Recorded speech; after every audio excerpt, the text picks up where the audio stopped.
السلام علیکم ساتھیوں، قرآن کے لفظی ترجمے کے پچھلے ایپیسوڈ میں ہم نے سورہ کہف کی آیت نمبر 60 تک کا لفظی ترجمہ بیان کیا تھا۔ سورہ کہف جو قرآن کی 18ویں سورہ ہے، اور ہم اس سے آگے ترجمہ بیان کرنے جا رہے ہیں۔ تو میں شروع کرتا ہوں۔ اعوذ باللہ من الشیطان الرجیم، بسم اللہ الرحمن الرحیم۔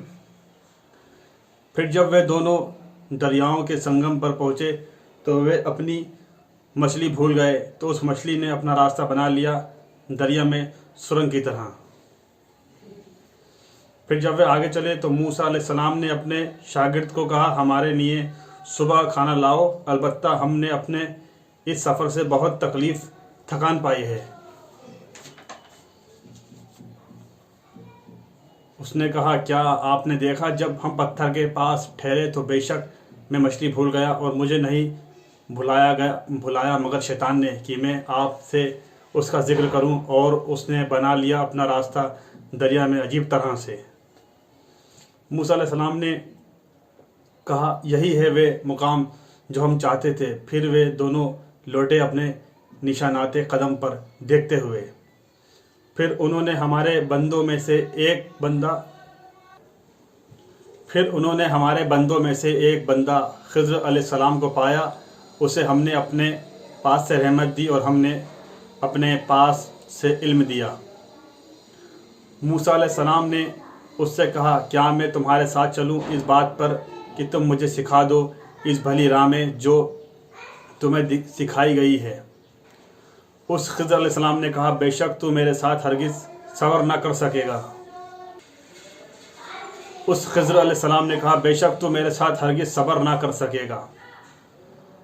اور تو اس پر کیسے صبر کر سکے گا جس کا تو نے واقفیت سے احاطہ نہیں کیا، جس سے تو واقف نہیں۔ موسیٰ علیہ السلام نے کہا، اگر اللہ نے چاہا تو تم جلد مجھے پاؤ گے صبر کرنے والا، اور میں تمہاری کسی بات کی نافرمانی نہ کروں گا۔ خضر علیہ السلام نے کہا، بس اگر تجھے میرے ساتھ چلنا ہے تو مجھ سے نہ پوچھنا کسی چیز کے بارے میں، یہاں تک کہ میں خود تجھ سے ذکر کروں۔ پھر وہ دونوں چلے، یہاں تک کہ وہ دونوں کشتی میں سوار ہوئے۔ اس خضر علیہ السلام نے اس میں سوراخ کر دیا۔ موسیٰ علیہ السلام نے کہا، تم نے اس میں سوراخ کر دیا تاکہ تم اس کے سواروں کو غرق کر دو، البتہ تم نے ایک بھاری خطرے کی بات کی ہے۔ خضر علیہ السلام نے کہا، کیا میں نے نہیں کہا تھا کہ تو میرے ساتھ ہرگز صبر نہ کر سکے گا؟ موسیٰ علیہ السلام نے کہا، آپ اس پر میرا مواخذہ نہ کریں جو میں بھول گیا، اور میرے معاملے میں مجھ پر مشکل نہ ڈالیں۔ پھر وہ دونوں چلے، یہاں تک کہ وہ ایک لڑکے کو ملے تو اس خضر علیہ السلام نے اسے قتل کر دیا۔ موسیٰ علیہ السلام نے کہا، کیا تم نے ایک پاک جان کو جان کے بدلے بغیر قتل کر دیا؟ البتہ تم نے ایک ناپسندیدہ کام کیا۔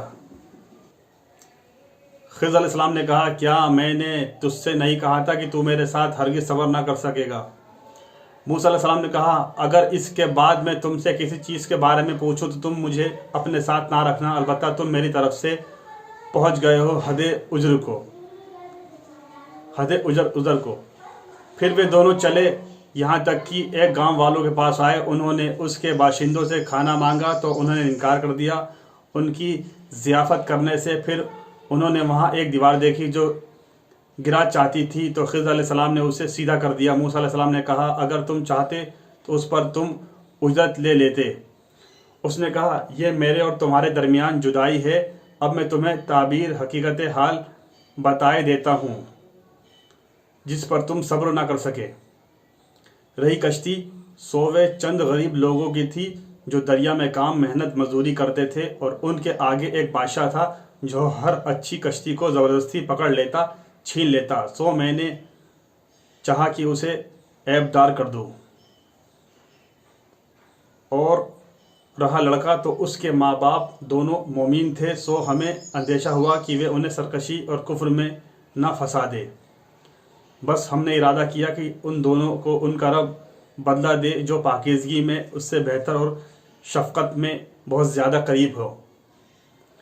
اور رہی دیوار، سو وہ تھی شہر کے 2 یتیم بچوں کی، اور اس کے نیچے ان دونوں کے لیے خزانہ ہے، اور ان کا باپ نیک تھا۔ سو تمہارے رب نے چاہا کہ وہ اپنی جوانی کو پہنچیں تو وہ دونوں تمہارے رب کی رحمت سے اپنا خزانہ نکالیں، اور یہ میں نے نہیں کیا اپنی مرضی سے، یہ ہے وہ حقیقت جس پر تم صبر نہ کر سکے۔ اور آپ صلی اللہ علیہ وسلم سے پوچھتے ہیں ذوالقرنین کی بابت، فرما دیں میں تمہارے سامنے ابھی اس کا کچھ حال پڑھتا بیان کرتا ہوں۔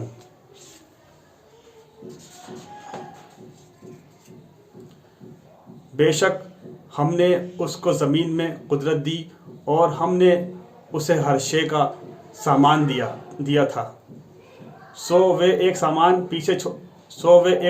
پیچھے پڑا یہاں تک کہ وہ سورج کے غروب ہونے کے مقام پر پہنچا۔ اس نے اسے پایا، دیکھا کہ وہ دلدل کی ندی میں ڈوب رہا ہے، اور اس کے نزدیک اس نے ایک قوم پائی۔ ہم نے کہا اے ذوالقرنین تجھے اختیار ہے، چاہیں تو سزا دے، چاہیں ان سے کوئی بھلائی اختیار کرے۔ اس نے کہا اچھا، جس نے ظلم کیا تو جلد ہم اسے سزا دیں گے، پھر بے شک ہم نے اس کو زمین میں قدرت دی اور ہم نے اسے ہر شے کا سامان دیا تھا، سو وہ ایک سامان کے پیچھے پڑا یہاں تک کہ وہ سورج کے غروب ہونے کے مقام پر پہنچا۔ اس نے اسے پایا، دیکھا کہ وہ دلدل کی ندی میں ڈوب رہا ہے، اور اس کے نزدیک اس نے ایک قوم پائی۔ ہم نے کہا اے ذوالقرنین تجھے اختیار ہے، چاہیں تو سزا دے، چاہیں ان سے کوئی بھلائی اختیار کرے۔ اس نے کہا اچھا، جس نے ظلم کیا تو جلد ہم اسے سزا دیں گے، پھر وہ اپنے رب کی طرف لوٹایا جائے گا تو وہ اسے سخت عذاب دے گا۔ اور اچھا ہے جو ایمان لایا اور اس نے عمل کیے نیک، تو اس کے لیے بدلہ ہے بھلائی، اور عنقریب ہم اس کے لیے اپنے کام میں آسانی کی بات کہیں گے۔